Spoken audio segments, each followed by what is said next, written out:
कभी ऐसा महसूस हुआ है कि किसी कमरे में घुसते ही आंखें अपने आप एक खास कोने वाली सीट को ढूंढने लगती हैं? ये सिर्फ कोई आदत नहीं है, पता है, ये तो हजारों साल पुराना एक इंस्टिंक्ट है, एक वृत्ति जो आज भी हम सबको चला रही है। चलिए आज इसी छिपी हुई प्रोग्रामिंग को डिकोड करते हैं। जरा सोच कर देखिए, किसी कैफे में जाते हैं, क्यों मन हमेशा उसी सीट की तरफ भागता है जहां से पूरा कैफे नजर आए लेकिन आपको कोई आसानी से ना देख पाए? और दरवाजे की तरफ पीठ करके बैठना कितना अजीब, कितना अनकंफर्टेबल लगता है ना? क्यों? तो इसका जवाब हमारी पसंद नापसंद में बिल्कुल नहीं है। नहीं, ये तो हमारे डीएनए में लिखा हुआ है। ये एक आदिम इंस्टिंक्ट है जो हमें हमारे पुरखों से हजारों साल पहले से विरासत में मिली है।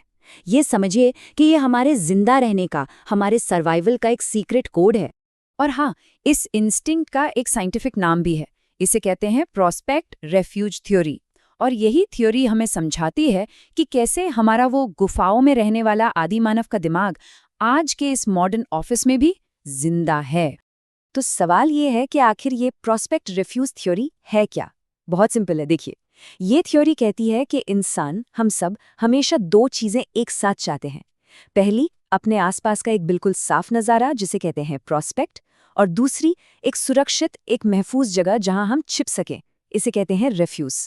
इसे ऐसे समझते हैं, सोचिए हमारे अंदर आज भी वो आदिमानव जिंदा है। प्रोस्पेक्ट का मतलब है वो ऊंची पहाड़ी जहां से वो दूर तक देख सकता था, शिकार कहाँ है और शिकारी कहाँ है, सब पर नजर। और रेफ्यूज का मतलब है वो अपनी सुरक्षित गुफा जहां उसकी पीठ बिल्कुल सेफ थी, कोई पीछे से हमला नहीं कर सकता था। तो देखने की आजादी और छिपे रहने की सुरक्षा, बस यही कॉम्बिनेशन है जो हमारे दिमाग को असली सुकून देता है।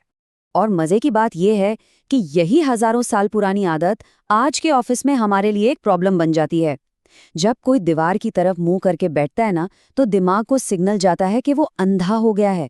वो घबरा जाता है, उसे हमेशा ये डर लगा रहता है कि पीछे से कोई खतरा आ सकता है। और इसीलिए हर छोटी सी आवाज पर, हर आहट पर हमारा ध्यान टूट जाता है, क्योंकि हमारा दिमाग लगातार नॉनस्टॉप पीछे की दुनिया को स्कैन करने में लगा रहता है। तो सवाल ये है कि इस आदिम दिमाग को, इस पुराने दिमाग को शांत कैसे किया जाए? इसका जवाब है कमांड पोजीशन। और ये सिर्फ बैठने की सही जगह नहीं है, नहीं, ये अपनी मेंटल पीस को, अपनी मानसिक शांति को खुद डिजाइन करने का एक तरीका है। चलिए देखते हैं इसके नियम क्या हैं। कमांड पोजीशन के 3 बहुत ही सिंपल से नियम हैं। पहला, सिक्योर बैक यानी संरक्षित पीठ, मतलब कुर्सी के पीछे हमेशा एक ठोस दीवार होनी चाहिए, कोई दरवाजा या खुली खिड़की बिल्कुल नहीं। दूसरा, वाइड व्यू यानी एक विस्तृत नज़ारा, डेस्क ऐसी जगह पर हो जहां से कमरे का दरवाजा और ज्यादातर हिस्सा साफ साफ दिखे, इससे एक कंट्रोल वाली फीलिंग आती है। और तीसरा, बैलेंस लाइटिंग, मतलब बैठने की जगह जो हमारा रिफ्यूज है वहां थोड़ी कम लाइट हो, और काम करने की जगह, हमारा प्रोस्पेक्ट, वहां एकदम ब्राइट लाइट हो। और पता है, ये प्रोस्पेक्ट रिफ्यूज की तलाश सिर्फ ऑफिस की कुर्सी तक ही सीमित नहीं है। लोग हैरान रह जाते हैं ये जानकर कि ये चीज़ हमारी जिंदगी के हर पहलू को कैसे कंट्रोल करती है, हमारे घरों से लेकर हमारे कंप्यूटर स्क्रीन तक, हर जगह। इसे एक्शन में देखते हैं। चलिए, किसी भी मीटिंग में जो इंसान दरवाजे को देख पाता है ना, वो ज्यादा कॉन्फिडेंट फील करता है। अच्छा, कभी सोचा है कि घरों में बे विंडो या बालकनी इतनी अच्छी क्यों लगती हैं? क्योंकि वो घर के सेफ रिफ्यूज से बाहर का एक शानदार प्रोस्पेक्ट देती हैं। और यहाँ तक कि हमारी डिजिटल दुनिया में भी, जब हम स्क्रीन पर बहुत सारे टैब्स खोल लेते हैं तो वो एक तरह का विजुअल नॉइज बन जाता है जो हमारे डिजिटल प्रोस्पेक्ट को खराब करता है। तो इस सब का मतलब क्या निकलता है? मतलब बहुत सीधा है। हम जिस माहौल में रहते हैं, जिस एनवायरनमेंट में रहते हैं, वो चुपचाप, बिना हमें बताए, हमारी मेंटल पीस को या तो बना रहा है या फिर बिगाड़ रहा है।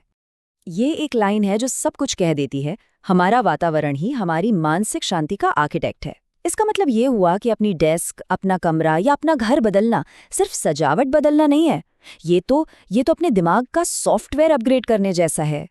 तो अगली बार जब काम करने या बस आराम करने के लिए कोई जगह चुने, तो बस एक पल के लिए रुककर सोचिएगा, क्या वो जगह सच में मन को शांत कर रही है या अनजाने में ही कोई तनाव पैदा कर रही है? क्योंकि आखिर में सवाल बस इतना सा है, क्या कोई जगह सिर्फ एक जगह होती है या फिर वो हमारी सोच को, हमारी मानसिकता को आकार दे रही है?